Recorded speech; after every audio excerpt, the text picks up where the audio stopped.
Hello, and thank you for joining me today on The Political Conversationalist. My name is Ben Phipps, and just like last Friday, we're going to be doing an update of the big three stories going on in American politics right now. And I'm also going to mention something I find that happened important that's not an American politics issue, but I feel that we all need to know about it. So just like last week, I've got all my stories written down here in my journal, and we're going to go over those pretty quick, try to get you out of here before 10 minutes is up. So, first things first, Trump decided on his Supreme Court nominee.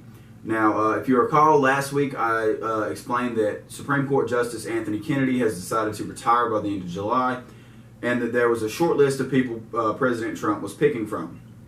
And he did pick. He picked a man named Brett Kavanaugh. Brett Kavanaugh was against the Clintons when the Monica Lewinsky trial and all that, but he was appointed to the U.S. Federal Court of Appeals by George Bush, the Junior Bush, W. Bush, put him in the U.S. Court of Appeals. He actually seems to be a fairly fair guy.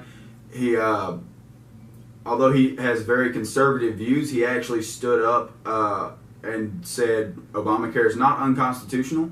That was I think a very honest decision to make, because you might think it's a bad idea, but it's not unconstitutional. He also says that judges shouldn't be partisan. Judges should follow the Constitution.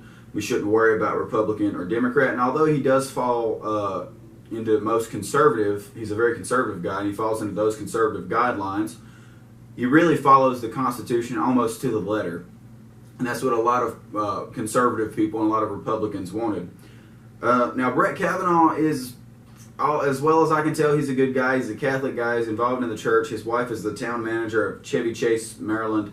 You know, good for him. He seems to have a whole lot going for him, but he's also probably the most boring choice Trump could have made, and I think that was on purpose.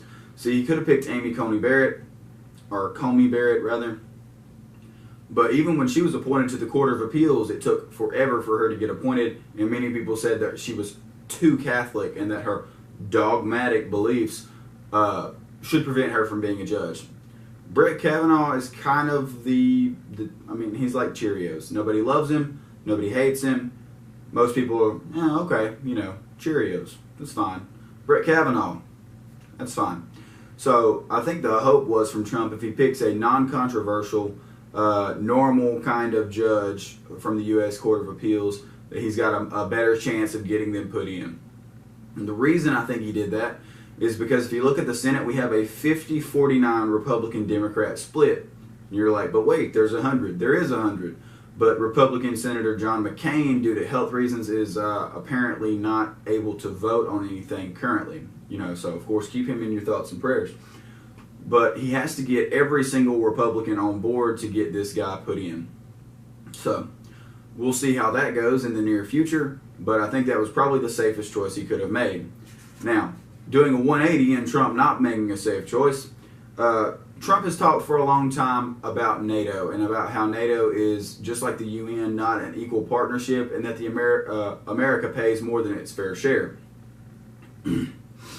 But NATO is a group of allies that include places like Germany, France, England, and America, and I think it's actually over 20 countries, up to 30, I believe. I'll try to put that down here.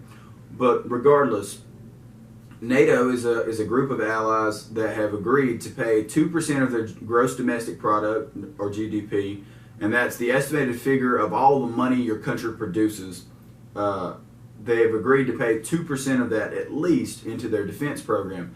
That is to make sure that they can defend themselves and, if necessary, help defend other NATO members. Most of the countries in NATO do not meet that. Among them is Germany. Germany is probably one of the best economies in Europe right now. However, they still don't meet that 2% defense spending goal. And that doesn't sit well with Trump. While he was sitting with a NATO official and talking with him, he actually said the phrase that Germany was captive to Russia, so why should we defend them? What he means by captive to Russia is that Germany gets most of its natural gas from Russia. Natural gas, again, being used for things like heating and cooking, just like we use it for over here. They get almost all their natural gas from Russia, and they're actually building another direct pipeline from Russia to Germany called Nord Stream 2 that will deliver just copious amounts of natural gas. And the economic dependence of Germany on Russia for its national gas or natural gas is what Trump's talking about when he says that they are held captive by Russia. Now, of course, he uses a lot of what they call inflammatory language, but what he's saying isn't too far off the mark. If you make yourself economically dependent on someone, you tend to become kind of somewhat controlled by that someone. Just like you live under my house, I pay the bills, you live under my rules. That could be a situation we see unfold in the future. Now, of course, the German Chancellor Angela Merkel, she has always hated Donald Trump even before he became the president. And they've shared words in times past. They shared words at the G7 summit. And, you know, he just doesn't have very much respect for Germany, I believe, because they are the best economy in Europe, but they don't but they don't really put what they're supposed to put in to NATO. So, anyway, third thing, and this is probably the biggest story going on in American politics right now, and that is the separation of families at the U.S.-Mexican border. So what is going on? Well, let's talk about a couple years ago. A couple years ago, if you were caught sneaking into the border or through the border, yeah, that makes more sense, through the border illegally, a couple things could happen. Firstly, if you were Mexican and it was your first time caught sneaking through the border, they would likely just send you back to Mexico. If you were Central American, or if it was your second time sneaking through the border, they would charge you with illegal entry into the country and give you a court date with a U.S. immigration judge.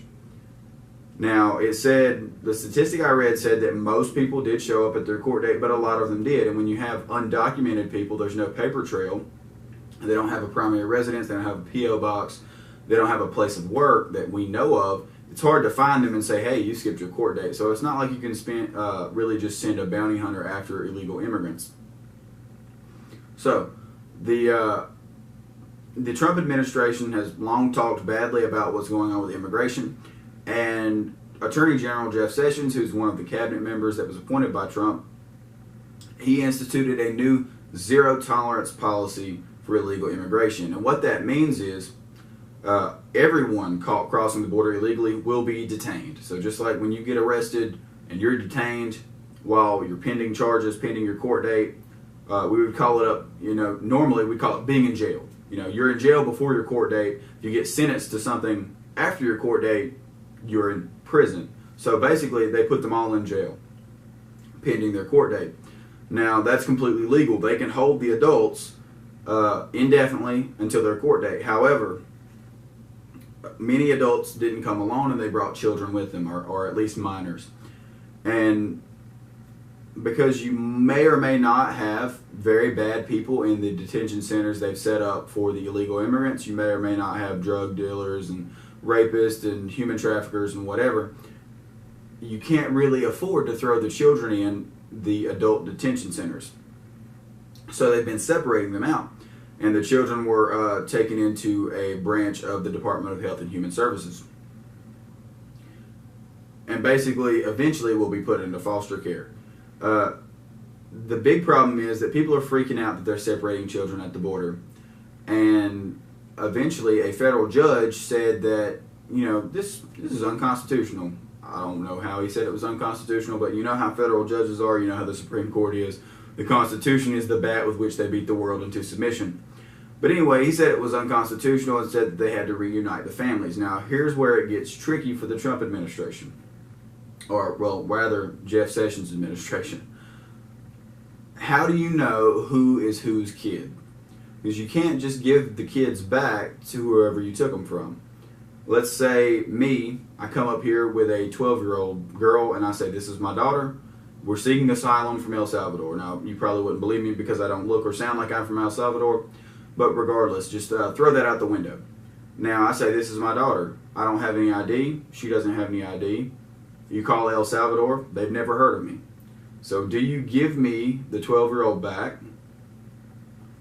That's a tough question to ask. So what the administration has tried to do is to take DNA tests of the kids and the parents to ensure that they are only giving children back to their rightful parents. Because just like my example, that could be my daughter, or I could be trying to smuggle her into the country into a human trafficking ring. So that's the current dilemma, is that it is very difficult to see whose children are whose, and it's difficult to do that quickly enough to satiate the public. Now, Jeff Sessions really didn't care too much about the separation of children and parents at the border. He said it would actually, in his opinion, would help deter people from trying to sneak across the border. And to his credit, I believe it has, the statistic I read was 18% fewer detainees within, I believe, May to June or something like that. I'll link that down in the description below, and you can check that article out for yourself. Now, those are the news stories we have for today. Let me just say one last thing on the separations at the border. Unfortunately, as in my opinion, this brings up the better question of immigration and how the immigration system works and how difficult it is to immigrate to America. It hasn't. In fact, everyone's been so busy focusing on, well, it's wrong to separate parents from children, or it's the law, they have to follow the law, that no one's really asked the question of whether or not immigration is where it should be. And that's very, very sad. When a bad circumstance brings an issue to light, you have a moral responsibility to deal with that issue, and we haven't as a country.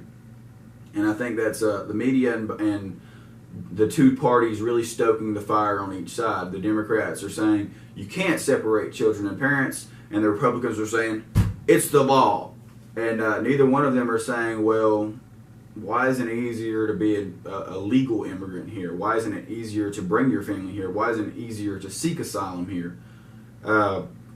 Those questions aren't even being asked, so how can they be answered? Hopefully, it will bring to light in the near future. Some people will wake up and think, well, maybe we need to take a look at how immigration works in America. Now, the last story I want to talk about has nothing to do with American politics, and that's why I put my journal up. But I've been following closely a story out of Thailand in which a soccer team and its coach were trapped in a cave. Apparently, they had went into the cave to avoid rains. The cave started flooding, and they had to go deeper and deeper into the cave until they got over, I believe, 4 kilometers into the cave. And where they were was an air pocket, but there was mostly water in between them. And it was a very narrow cave, a very tight cave. And it took over 2 weeks for rescue divers to get them all out. Now, thankfully, all the boys survived. The soccer coach survived, and they were able to get them all out safely. And as far as I know, none of them have serious health issues.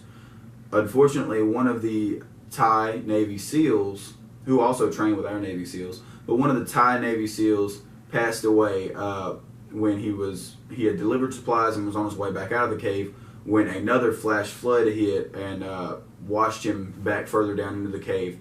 He actually passed away in the service. Now, I'm going to put his picture up and put his name up beside me here, because I believe that heroes come in all shapes and sizes and in all nationalities. So we need to honor his legacy as well, because he gave his life saving 13 people he had never met before. Anyway, thanks for watching today. I hope you learned a little bit about what's going on this week in politics and a little bit in Thailand.